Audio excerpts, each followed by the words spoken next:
एक बार की बात है। एक गांव में एक आदमी था जिसका नाम रामू था।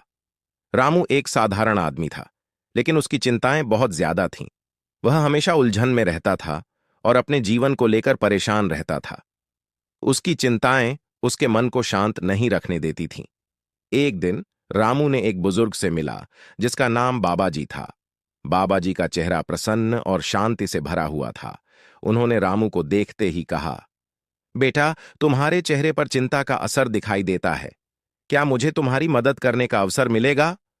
रामू ने बाबा जी की ओर देखा और कहा, बाबा जी, मुझे वाकई आपकी मदद की आवश्यकता है।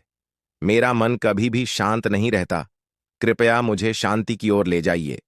बाबा जी ने मुस्कुराते हुए कहा, बेटा, शांति की तलाश में बहुत से लोग होते हैं, लेकिन अक्सर वे उसे बाहरी चीजों में ढूंढते हैं। शांति का असली राज्य तो अंदरीय शांति में छिपा होता है। रामू ने गहराई से सुना और बाबा जी से कहा, कृपया मुझे बताइए, आप कैसे अपने मन को शांत और प्रसन्न रखते हैं? बाबा जी ने उत्तर दिया, बेटा, मन को शांत रखने का एक तरीका है ध्यान। जब हम अपने मन का ध्यान रखते हैं तो हमें उसकी गहराई का अनुभव होता है। यह हमें समझाता है कि चिंताओं और चिंतित होने की कोई आवश्यकता नहीं है। रामू ने बाबा जी के बयान को सुनते हुए अपने मन का ध्यान रखने की प्रक्रिया शुरू की। शुरुआत में उसको यह अभ्यास करने में कठिनाई हुई, लेकिन धीरे धीरे उसने अपने मन को शांत करने की कला सीखी। रामू ने अपने दिनचर्या में ध्यान और योग को शामिल किया। वह प्रातः को उठकर अपने आसन पर बैठता और अपने मन का ध्यान रखता। इससे उसका मन शांत होता और वह अपने दिन को एक शांतिपूर्ण और प्रसन्न ढंग से बिताने में सक्षम हो गया। धीरे धीरे रामू ने अपनी चिंताओं को कम किया और जीवन को पूरी तरह से उच्च और खुशहाल बना लिया। उसके चारों ओर के लोग भी उसकी इस परिवर्तन की सराहना करते और उससे प्रेरणा लेते। इस कहानी से हमें यह सीखने को मिलता है कि शांति को पाने का सही तरीका है अपने मन का ध्यान रखना। चाहे जीवन कितनी भी कठिनाइयों से भरा हो, हमें अपने अंदर की शांति को खोजना चाहिए और उसे अपनाना चाहिए। इससे हम अपने जीवन को खुशहाल और संतुष्ट बना सकते हैं।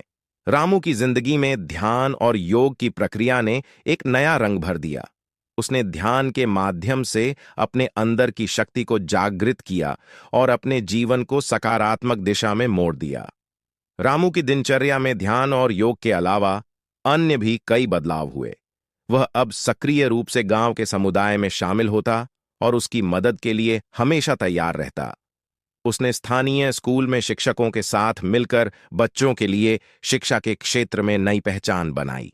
ध्यान और योग के प्रैक्टिस से उसका स्वास्थ्य भी सुधारा। वह अब अधिक ऊर्जावान और सक्रिय था और उसका मानसिक स्थिति भी स्थिर और प्रसन्न रहता। रामू के परिवार वाले भी उसके इस परिवर्तन को देखकर हैरान और प्रसन्न थे। उनकी पत्नी ने कहा, रामू, तुमने सचमुच अपने जीवन को बदल दिया है। अब तुम इतने शांत और प्रसन्न नजर आते हो।